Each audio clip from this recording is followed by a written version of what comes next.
రామచంద్ర నాయక్ ఉన్నారు, ప్రమాణ స్వీకారం చేయబోతున్నట్టున్నారు. అన్న బీఎస్సీ మీటింగ్లో ఫైనల్ అవుతుంది. ఉంటుంది మోస్ట్లీ ఉంటుందనే భావిస్తున్నా. ఉంటుంది, సెషన్లో ఉంటుందని భావిస్తున్నా. ఏం చెప్తారు? ఈ అసెంబ్లీ సమావేశాలు కొంచెం స్పెషల్ అంటున్నారు అందరూ కూడా. పాలమూరు రంగారెడ్డి మీద చర్చ జరుగుతుంది అంటారు హాట్గా. తప్పకుండా గత 10 సంవత్సరాల్లో వాళ్ళు మరి కోయిల్ సాగర్, దిండి, నెట్టంపాడు, పాలమూరు మొత్తం నిర్లక్ష్యం చేసిన టీఆర్ఎస్ నాయకులే ఈరోజు మరి దొంగని అరిసే పరిస్థితి కనబడతా ఉంది. తప్పకుండా దాని మీద వాస్తవాలు తెలంగాణ ప్రజలకు తెలియజేసే విధంగా మా రాష్ట్ర ప్రభుత్వం తీసుకున్న ఈ 2 సంవత్సరాలు తీసుకున్న అభివృద్ధి కార్యక్రమాల మీద తప్పకుండా చర్చ జరుగుతుంది. ఇప్పుడు కేసీఆర్ రావాలి అసెంబ్లీకి అనేటువంటి డిమాండ్, ఈరోజు కేసీఆర్ హాజరవుతున్నారు అనేటువంటి స్టేట్మెంటు మొన్న కేటీఆర్ చేశారు. మీడియా సమావేశం పెడితేనే జడుచుకున్నారు. అసెంబ్లీకి వస్తే గుండాయి చేస్తాడు రేవంత్ రెడ్డి అనేటువంటి స్టేట్మెంట్ చేస్తారు.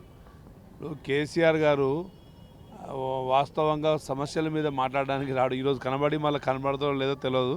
అదేవిధంగా రాత్రి అంతా పురుగులు తిన్న బల్లి రోజంతా మన దేవుని ఫోటో వెనుక దాక్కున్నట్టు ఆయన చేయాల్సిన నిర్వాహకం అంతా రాష్ట్ర ఖజానా దోపిడీ, ప్రభుత్వ ఆస్తులు, ప్రజా ఆస్తులు అన్నీ కొల్లగొట్టి ఇప్పుడు ఫామ్ హౌస్లో 2 సంవత్సరాలుగా దాక్కున్న సంగతి తెలంగాణ ప్రజలకు తెలుసు.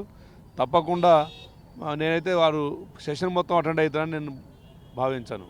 రేవంత్ రెడ్డి వ్యాఖ్యల పైన కేటీఆర్ గరం అవుతుండు. నా ముందుంటే ఎడమకాలి చెప్పుతో అనేటువంటి స్టేట్మెంట్ చేశారు. ఇప్పుడు సంస్కృతి లేని భాష ఈ తెలంగాణ రాష్ట్రంలో కేసీఆర్ కుటుంబ సభ్యులు అది మాట్లాడడం సంస్కారహీనం అని చెప్పేసి తెలియజేస్తున్నా.